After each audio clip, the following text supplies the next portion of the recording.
नमस्कार। आपका बहुत बहुत स्वागत है हमारे प्रोग्राम हेलो होम मिनिस्टर में। इस प्रोग्राम में हम हर हफ्ते रविवार को शाम 5 बजे एक नया टॉपिक लेकर हाजिर होते हैं। हमारा आज का टॉपिक है बच्चों को क्या पढ़ाएं, यानी what should we teach to our children. मैं हूं पीके खुराना। मैं एक holistic success and happiness coach हूँ, यानी मैं यह ट्रेनिंग देता हूँ कि हम सफल कैसे हों और सफलता के साथ साथ सच्ची खुशी कैसे हासिल करें।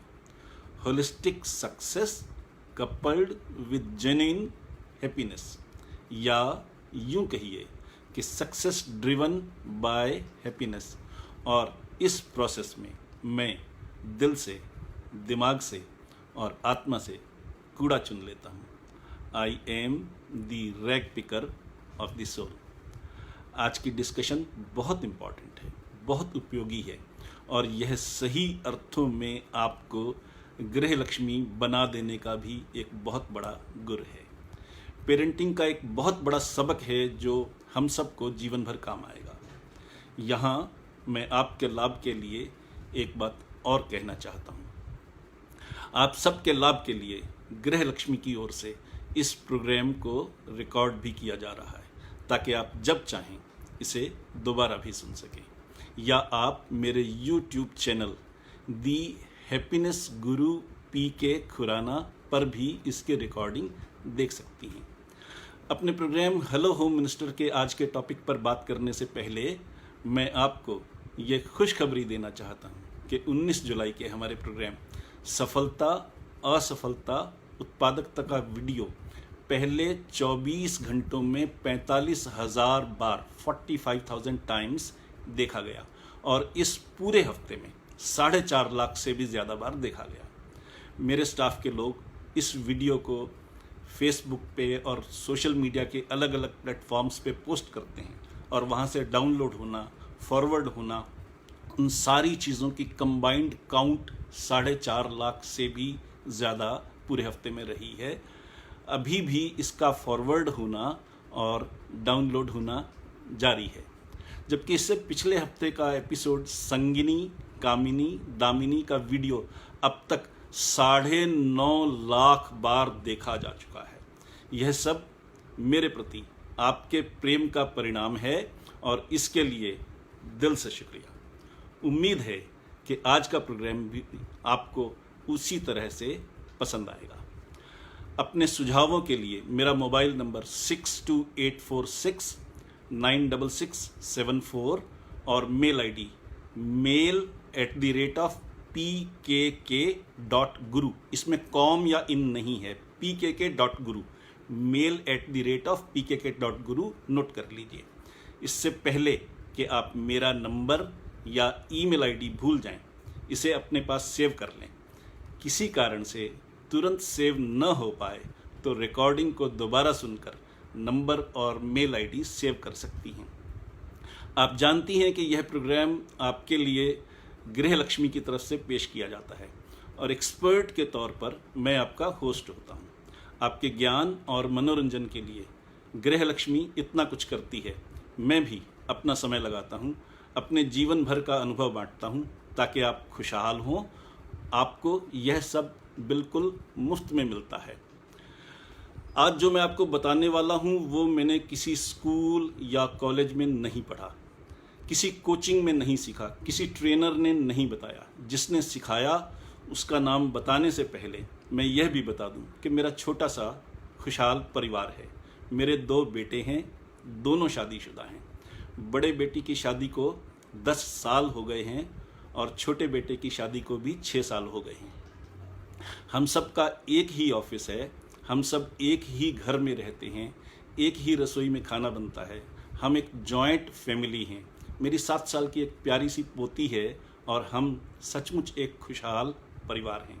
आज मैं आपको अपने परिवार की खुशहाली का असली राज बताने वाला हूं, इसीलिए मैंने परिवार का डिस्क्रिप्शन दिया। एक ऐसी चाबी देने वाला हूं जो सचमुच आपका जीवन बदल देगी। यह ज्ञान आज से पहले न किसी ने दिया है, न आज के बाद कोई देगा। यह किसी किताब में, किसी ट्रेनिंग में नहीं मिलेगा। यह ज्ञान मैंने भी आज तक अपनी पेड वर्कशॉप्स में भी नहीं दिया। आज वही ज्ञान मैं आपके साथ बांटने वाला हूँ। यह इतना अनूठा है कि जब यह प्रोग्राम खत्म होगा तो आपके सोचने का तरीका और आपका जीवन दोनों ही बदल चुके होंगे। इसलिए आज का ज्ञान मुफ्त नहीं है। न, घबराइए मत। मैं यहाँ कुछ बेचने नहीं आया। आपने कोई पैसे नहीं देने, न मुझे, न गृह लक्ष्मी को, न किसी और को। मुझे बस आपसे एक वायदा चाहिए, वो भी अपने लिए नहीं, खुद आपके लिए, आपके बच्चों के लिए, आपके परिवार के लिए। अपने हर पिछले प्रोग्राम में मैं आपसे निवेदन करता आया हूँ कि मैं आपके कमेंट्स देखता ज़रूर हूँ, पर उनका उत्तर प्रोग्राम में उसी समय कभी नहीं देता। क्यों करता हूँ मैं ऐसा? क्योंकि मेरे पास इतना मटेरियल होता है देने को, बताने को, समझाने को, कि मैं यह चाहता हूँ कि उसमें कोई कमी ना आने दूँ, ताकि आपको इस प्रोग्राम का ज़्यादा से ज़्यादा लाभ मिले। लेकिन आज मैं उस रूटीन को, उस प्रथा को, उस परंपरा को तोड़ रहा हूँ, और शायद आज के बाद फिर कभी यह प्रथा भी तोड़ने का मौका नहीं मिलेगा। तो मैंने अपनी बात शुरू करने से पहले कहा था कि मुझे आज आपसे एक वायदा चाहिए, एक कमिटमेंट चाहिए। और वो कमिटमेंट क्या है? ध्यान से सुनिए। वह वायदा, वह कमिटमेंट है कि आज मैं आपको जो कुछ बताऊंगा, अगर आपको लगे कि मैंने कहा जो वो सच है, अगर आपको लगे कि मैंने जो बताया वो आपके अपने परिवार के लिए फ़ायदेमंद है, तो उसे अपने और अपने परिवार के जीवन में भी लागू करेंगी। आज पहली बार मैं आपके कमेंट्स अभी पढ़ूंगा। मैं बोलना बंद कर रहा हूँ, 2 मिनट तक इंतज़ार करूँगा और यह देखूँगा कि आप यह कमिटमेंट करने को तैयार हैं या नहीं। अगर आप यह कमिटमेंट करने को तैयार हैं तो कमेंट्स में टाइप कीजिए येस 100%। दोबारा सुनिए, येस 100%। अगर आप, मेरा प्रोग्राम अब रुक जाएगा, मैं 2 मिनट तक इंतज़ार करूंगा। अगर आप सब कमेंट में येस 100% टाइप करेंगी तो प्रोग्राम आगे चलेगा, वरना आज का प्रोग्राम यहीं ख़त्म हो जाएगा। मैं इंतज़ार कर रहा हूं, आपका समय शुरू होता है अब। टाइप कीजिए yes 100%। Very good, very good, very good, very good. Sonam ji शुक्रिया, इंद्रप्रीत कौर जी शुक्रिया, रुशैल शर्मा जी शुक्रिया। येस 100%। सो आप लोगों की तरफ से येस 100% के कमेंट्स आने शुरू हो गए। वंडरफुल, वंडरफुल, बहुत बढ़िया, बहुत बढ़िया। अमिता जी बहुत शुक्रिया। सत्येंद्र सिंह जी बहुत बहुत शुक्रिया। Thank you very very much, thanks a lot. Nisha ji बहुत शुक्रिया। नेहा जी बहुत बहुत शुक्रिया। मधु जी बहुत शुक्रिया।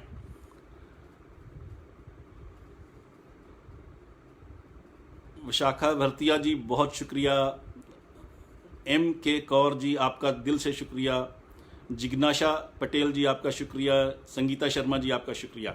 तो आप सब लोगों की तरफ से अब मुझे इजाज़त है कि मैं इस प्रोग्राम को आगे बढ़ाऊं। बहुत बढ़िया। दीपा जी दिल से शुक्रिया। निकी जी दिल से शुक्रिया। रिजू जी बहुत शुक्रिया। तो अब फिर मैं प्रोग्राम बढ़ाता हूं। तो आइए आज हम शुरू करते हैं प्रोग्राम हेलो होम मिनिस्टर का। आज का टॉपिक बच्चों को क्या पढ़ाएं, यानी what should we teach to our children. आपको याद होगा कि 28 जून के एपिसोड का टॉपिक था मन के जीते जीत, और तब मैंने एक रिसर्च का जिक्र किया था जिसे लंदन के एक पार्क में अंजाम दिया गया था। लंदन के उस पार्क का नाम हाइड पार्क है और यह पार्क 350 एकड़ में फैला हुआ है। और इस बड़े पार्क में आगे अलग अलग कई और पार्क हैं। इस पार्क में बच्चों के खेलने के लिए बहुत से प्लेग्राउंड हैं। रिसर्च ये थी कि एक साइकोलॉजिस्ट ने सरकार के साथ मिलकर एक पार्क का बड़ा सारा प्लेग्राउंड चुन लिया और उसमें ऊंचे ऊंचे पेड़ उगवा दिए। उनकी डालियों के साथ लंबी लंबी रस्सियां बांध दी गई। इसके अलावा खतरनाक लगने वाले कई तरह के झूले भी लगा दिए। बच्चे फिर उसके बाद उसको बच्चों के लिए खोल दिया। बच्चे वहाँ आते थे, उनके साथ उनकी माएँ होती थी। बच्चे ऊंचे पेड़ों पर या खतरनाक झूलों पर चढ़ते थे तो उनकी माताएं शोर मचाने लग जाती थी। ऊंचे पेड़ों पर और खतरनाक झूलों के कारण रोज़ ही 6-7 बच्चे गिरकर जख्मी हो जाते थे। पेरेंट्स इससे परेशान हुए, नेचुरल बात है, और उनके विरोध के बाद उस प्लेग्राउंड के चारों तरफ दीवार बना दी गई और पार्क का वह हिस्सा लोगों के लिए बंद कर दिया गया। अब बच्चे उस प्लेग्राउंड की दीवार के साथ लगे दूसरे प्लेग्राउंड में खेलते रहे।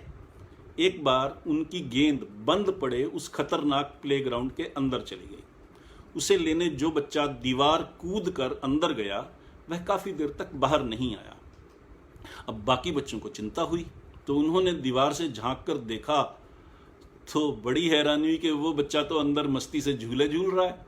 फिर क्या था, बच्चे तो बंदर हैं, एक एक करके सारे बच्चे दीवार फांद कर उस बंद पड़े प्लेग्राउंड में चले गए और झूले झूलने लगे। फिर उनकी यह रोज़ की रूटीन बन गई। बच्चे दीवार फांदते, प्लेग्राउंड में जाकर मनपसंद झूलों पर घूमते। 8 महीने इसी तरह बीते। माँ बाप को नहीं पता है कि बच्चे उस प्लेग्राउंड में खेल रहे हैं। बच्चे चुपचाप दीवार फांद करके जा रहे थे। और इन 8 महीनों में, नोट करने वाली बात है, इन 8 महीनों में एक भी एक्सीडेंट नहीं हुआ, एक भी बच्चा नीचे नहीं गिरा, एक भी बच्चा जख्मी नहीं हुआ। तो रिसर्च से कारण यह निकला कि जब बच्चे को झूले पर चढ़ता देखकर माँ शोर मचाने लगती थी कि तू गिर जाएगा, तो बच्चे का ध्यान बट जाता था और वह गिर पड़ता था। माँ को तो लगता था कि उसका शक सच निकला। माताएं यह समझती थी कि बच्चा छोटा है, झूला खतरनाक है और बच्चा इस पर चढ़ेगा तो गिर पड़ेगा। बच्चे की सेफ्टी की चिंता में वो बच्चे को रोकने की कोशिश करती थी। इससे बच्चे पर उल्टी प्रतिक्रिया होती थी। वो उसे अपनी बेइज्जती मानता था, ह्यूमिलिएशन मानता था और सोचता था अच्छा मेरी माँ मुझे समझती क्या है, मैं अभी ऊपर चढ़ के दिखाता हूँ, ज़्यादा ऊपर चढ़ के दिखाता हूँ। और वो ज़्यादा ऊपर चढ़ जाता था, अपनी औकात से ज़्यादा ऊपर चढ़ जाता था। और दूसरी तरफ उसकी माँ चिल्पों करे जा रही है तो उसका ध्यान बटा और बच्चा धड़ाम से नीचे। तो दूसरी तरफ देखिए, जब प्लेग्राउंड पर ताला था और बच्चे दीवार फांद कर अंदर जा रहे थे तो माँ बाप को पता ही नहीं था कि बच्चे अंदर जा रहे हैं उस खतरनाक प्लेग्राउंड में, और माताएं उनके साथ नहीं थीं। तो पूरे 8 महीने में एक भी एक्सीडेंट नहीं हुआ, क्योंकि बच्चे को कोई ये बताने वाला नहीं था कि तू ये नहीं कर सकता। ये कोई कहानी नहीं है, ये एक रिसर्च है और मैं आपको वो बता रहा हूँ जो साइंटिफिकली सिद्ध हो चुका है। अब आते हैं एक और रिसर्च पर जिसका जिक्र मैंने 19 जुलाई के अपने एपिसोड सफलता असफलता उत्पादकता में भी किया था। एक कैदी को कत्ल के इल्ज़ाम में मौत की सज़ा सुनाई गई। उसकी फांसी से एक दिन पहले डॉक्टरों की टीम उसके पास गई और उन्होंने उसे कहा कि जब तुम्हें कल फांसी दी जाएगी तो तुम्हारे गले की 3 हड्डियां टूटेंगी और 1.5 मिनट तक तुम दर्द से छटपटाओगे और फिर तुम्हारी डेथ हो जाएगी। कैदी ने पूछा आप कहना क्या चाहते हैं? तो डॉक्टरों ने कहा कि हम तुम्हारे साथ एक रिसर्च करना चाहते हैं। हम तुम्हें फांसी न देकर एक कोबरा सांप से डसवा देंगे। इसमें तुम्हें बस एक सुई के चुभने जितना दर्द होगा और तुम ज़्यादा से ज़्यादा 15 सेकंड में मर जाओगे। तुम्हें 1.5 मिनट तक छटपटाने की तकलीफ नहीं सहनी पड़ेगी। लेकिन भाई देखो, सब कुछ तुम्हारे हाथ में, तुम हाँ कहोगे तो हम ऐसा करेंगे, वरना 1.5 मिनट तक दर्द सहकर छटपटाने का, मरने का ऑप्शन तो तुम्हारे पास है ही। कैदी को भी ये तरीका ठीक लगा कि 1.5 मिनट तक दर्द में रहूँगा, उससे बेहतर है 15 सेकंड में मौत हो जाए, मरना तो है ही। उसने कहा ठीक है जी, मरना तो है, फिर यही सही। अब शुरू होता है दिमाग का खेल। अगले दिन उसे एक स्टूल पर बैठाया गया। उसके सामने एक काले रंग का भयानक सा किंग कोबरा सांप लाकर रख दिया गया और उससे कहा गया देखो, ये दुनिया का सबसे जहरीले सांपों में से एक है, ये तुम्हें डसेगा और तुम्हारी मौत हो जाएगी। अब सोचिए कैदी के मन में क्या चलेगा इससे। उसके पसीने छूटने लगे, उसके दिमाग में अब ये चलने लगा कि सांप आएगा, डसेगा और मैं मर जाऊंगा। मौत को सामने देखकर उसका चेहरा सूख कर छोटा हो गया। उसके करीब सांप को लाकर रख दिया गया और फिर उसकी गर्दन में वो काला नकाब पहनाया गया जो फांसी के वक्त पहनाया जाता है। अब उससे डॉक्टर ने कहा देखो, सांप तुम्हारे पैरों की तरफ बढ़ रहा है, अब यह तुम्हें डसेगा और तुम मर जाओगे। ये कहकर उसके पैरों में सांप से न डसवाकर, नोट कीजिए, सांप से न डसवाकर सिर्फ एक सुई चुभा दी गई, नीडल जो घर में होती है, सुई धागा की वाली सुई। आपको जानकर हैरानी होगी कि वो कैदी उसी समय मर गया। इससे भी ज़्यादा आश्चर्य की बात तब हुई जब उसका पोस्टमार्टम किया गया। पोस्टमार्टम रिपोर्ट में यह पाया गया कि उसकी मौत किसी जहरीले जख्म के कारण हुई है जो अक्सर सांप काटने से होता है। ये भी कोई कहानी नहीं है, रिसर्च है। ये सब विचारों का खेल था। एक दिन पहले से ही उसके दिमाग में ये बात चलाई जा रही थी कि उसे सांप से डसवाकर मारा जाएगा। दिमाग उसी दिशा में सोचने लगा और दिमाग ने एक सुई की चुभन को सांप का डसना समझकर खुद को खत्म कर लिया। बड़ी बात यह है कि खुद दिमाग ने ही इंसानी शरीर में वैसा जहर पैदा कर लिया जो कोबरा सांप में होता है। ये है विचारों की शक्ति। जैसे आप दिमाग में विचार लाते हैं, आपको वैसा ही रिजल्ट मिलता है। मैंने इन दो रिसर्चेस का जिक्र क्यों किया है? आप माँ हैं, आप अपने बच्चे का पहला स्कूल हैं, उसके जीवन पर आपका असर सबसे ज़्यादा है। जन्म के बाद जब बच्चा थोड़ा बड़ा होता है तो बार बार गिरता है, याद कीजिए, तब आप क्या करती हैं?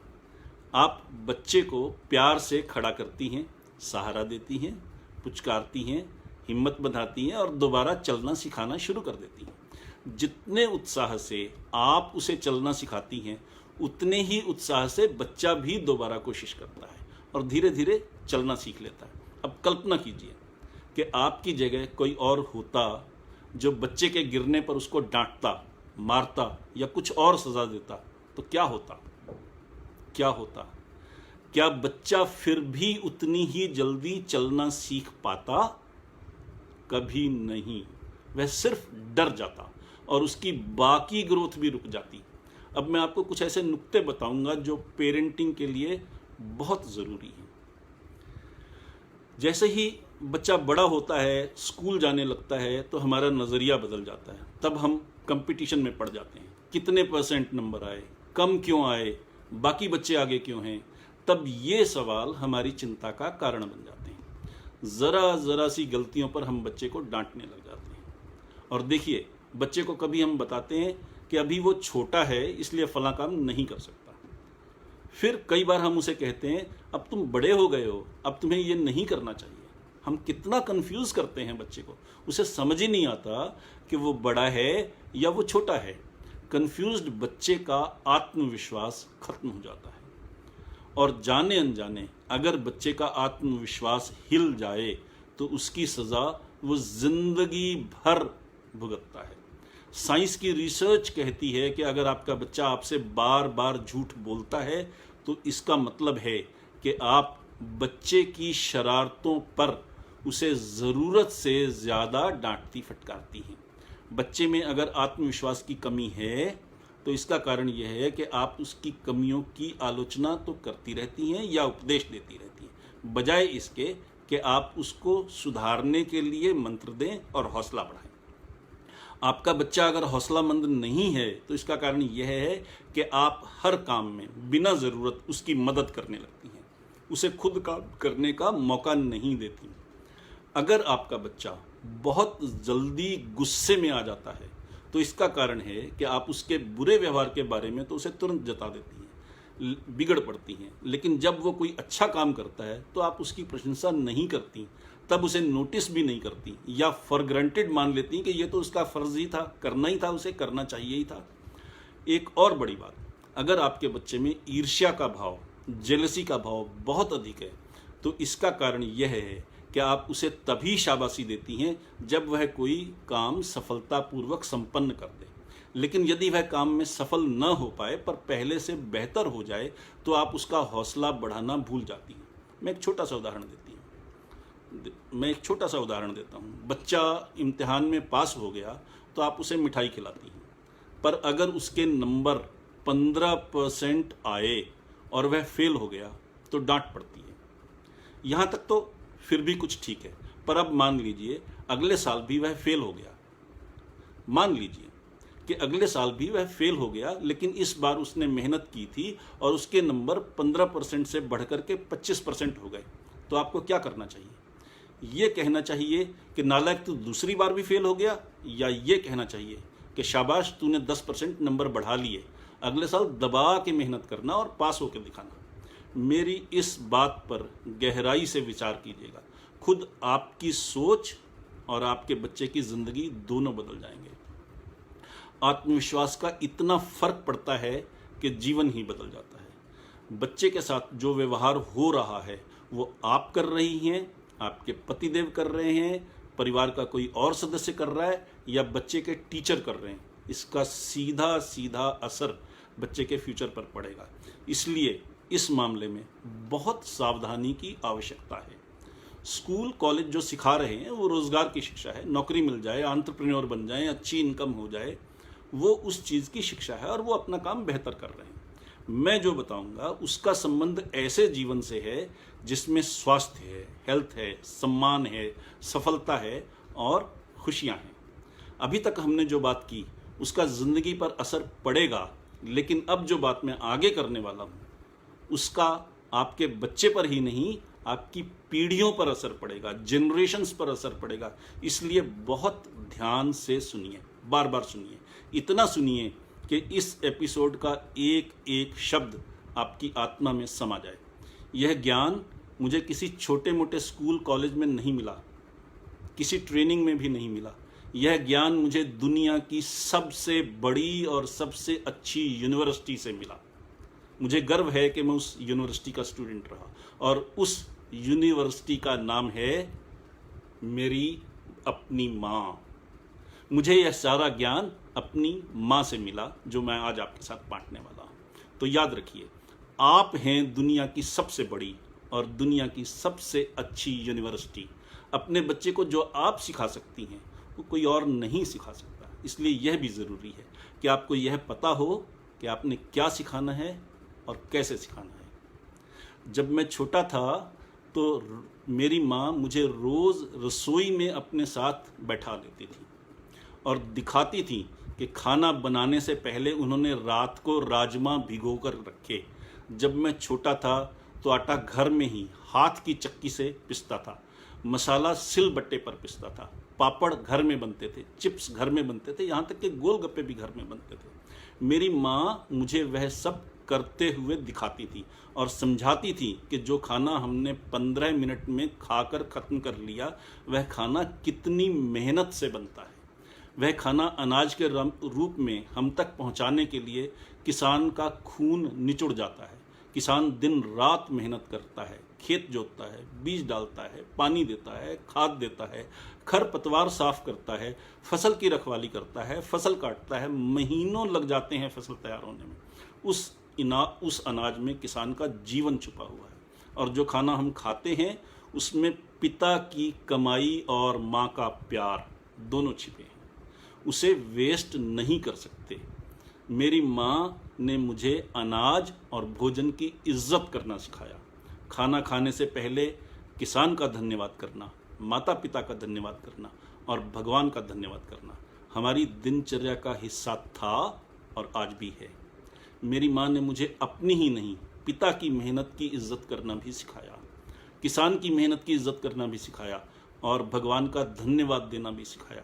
उसके लिए हाथ जोड़कर लोगों को दिखाने की ज़रूरत नहीं है, बस मन ही मन धन्यवाद कर देना काफ़ी है। इसके अलावा मेरी माँ ने मुझे डिग्निटी ऑफ लेबर का सबक दिया। इसके दो परिणाम हुए, दो रिजल्ट हुए।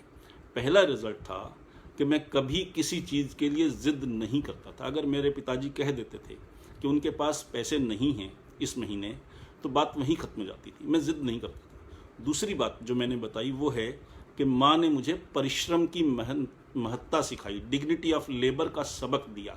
उसका परिणाम यह था कि मैंने किसी भी तरह के काम में कभी कोई शर्म नहीं की। मैं अपने पहले प्रोग्राम में भी बता चुका हूँ कि हमारी 3 कंपनियाँ हैं, तीनों बड़ी कंपनियाँ हैं, तीनों प्रॉफिटेबल कंपनियाँ हैं, पर आज भी मेरे बच्चे बहुत मेहनत करते हैं। और अगर ज़रूरत पड़े, खुदा ना खास्ता अगर ज़रूरत पड़ जाए, तो आज भी मुझे रेहड़ी लगाने में या रिक्शा चलाने में शर्म नहीं आएगी। डिग्निटी ऑफ लेबर का सबक हमारे परिवार के हर सदस्य की आत्मा में इतना गहरा है कि कोई काम हमारे लिए छोटा नहीं है। दूसरी बात, हमें यह जो परिवार मिला है हमें उसका आदर करना चाहिए। मेरी माँ मुझसे कहती थी कि कोई भी ऐसा काम नहीं करना चाहिए जिससे परिवार की शान में फ़र्क आए। मेरी माँ ने मुझे सिखाया कि चोरी करना बुरी बात है। मेरी माँ मुझे सिखाती थी बेईमानी करना बुरी बात है, धोखा देना बुरी बात है, किसी भी हालत में झूठ बोलना बुरी बात है। उसके कारण जो मॉरल करेज मुझ में आया कि मैं अपनी बात टीचर को कह सकूं, माँ बाप को कह सकूं, कोई गलती हो तो एक्सेप्ट कर सकूं, वो मॉरल करेज मेरी माँ की शिक्षा का ही परिणाम है। मेरी माँ ने मुझे अपने शरीर की इज्जत करना सिखाया। मेरी माँ ने मुझे औरत की इज्जत करना सिखाया। मेरी माँ की सीख का ही असर है कि मेरे बच्चे गाड़ी इस तरह नहीं दौड़ाते कि एक्सीडेंट हो जाए या जान चली जाए। मेरी माँ ने मुझे शरीर की इज्जत करना सिखाया ताकि हम जीवन भर स्वस्थ रह सकें। मेरी माँ ने मुझे समाज की और औरत की इज्जत करना सिखाया। इसी सीख का परिणाम है कि हमारे परिवार के किसी सदस्य ने कभी किसी लड़की से बदतमीजी नहीं की। इसी सीख का परिणाम है कि मैं अपनी धर्म पत्नी को वो आदर दे सका जिसकी कि वो हकदार है। इसी सीख का परिणाम है कि हमारे परिवार में डोमेस्टिक वायलेंस का चांस ही नहीं है। कोरोना के इस समय में भी हम जिंदा हैं, सेहतमंद हैं और खुशहाल हैं। क्या यह छोटी बात है? आपके हाथ पैर सलामत हैं, क्या यह छोटी बात है? आपका एक परिवार है, क्या यह एक छोटी बात है? और अगर यह छोटी बात नहीं है तो फिर क्या करना चाहिए? किसका शुक्रिया अदा करना चाहिए? किसका धन्यवाद देना चाहिए? आप में से बहुत से लोगों ने दिल्ली का लोटस टेम्पल देखा होगा। जब आप लोटस टेम्पल में प्रवेश करती हैं तो सबसे पहले आपको एक बड़े हॉल में ले जाया जाता है। जब आप उस हॉल में बैठ जाएं तो आपको कहा जाता है कि आप जिस भी धर्म को मानते हैं, जिसे मानते हैं, आप चाहे उसे परमात्मा कहें, वाहेगुरु कहें, अल्लाह कहें, जीसस कहें, उसका स्मरण कीजिए। तो आज मैं आपसे कहता हूँ कि आप आज अभी उस परमात्मा का धन्यवाद दीजिए जिसने आपके लिए अनाज बनाया, फल फ्रूट बनाए, पेड़ पौधे बनाए, रिश्ते बनाए, परिवार बनाया। मेरे एक मित्र हैं नीरज गोयल, बड़े आध्यात्मिक व्यक्ति हैं, स्पिरिचुअल आदमी हैं। उन्होंने एक ऐप बनाया है जिसका नाम ही है थैंक गॉड। जी हाँ, उस ऐप का नाम ही थैंक गॉड है। यह ऐप बिल्कुल मुफ्त है, इसमें कोई सेलिंग नहीं है, कोई बिजनेस नहीं है, मैं आपको कुछ बेचने की कोशिश भी नहीं कर रहा। इस ऐप में भी कुछ नहीं बिकता। आप इसे प्ले स्टोर से मुफ्त में डाउनलोड कर सकती हैं। इसे डाउनलोड करके जीवन की हर खुशी के लिए परमात्मा का धन्यवाद करना सीखिए। हर छोटी बड़ी बात के लिए परमात्मा का धन्यवाद कीजिए। तो अभी तक जो हमने सीखा मैं उसे समअप कर देता हूँ, उसका सार दोहरा देता हूँ ताकि उसे याद रखना आपके लिए आसान हो जाए। अपने बच्चों को इतनी छूट ज़रूर दीजिए कि उनका आत्मविश्वास खत्म ना हो। अपने बच्चों को पॉजिटिव सोचने की शिक्षा दीजिए ताकि उनके जीवन में निराशा ना आए।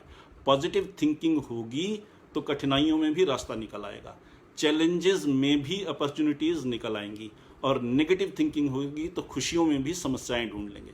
इसलिए उन्हें विचारों के महत्व की जानकारी दीजिए।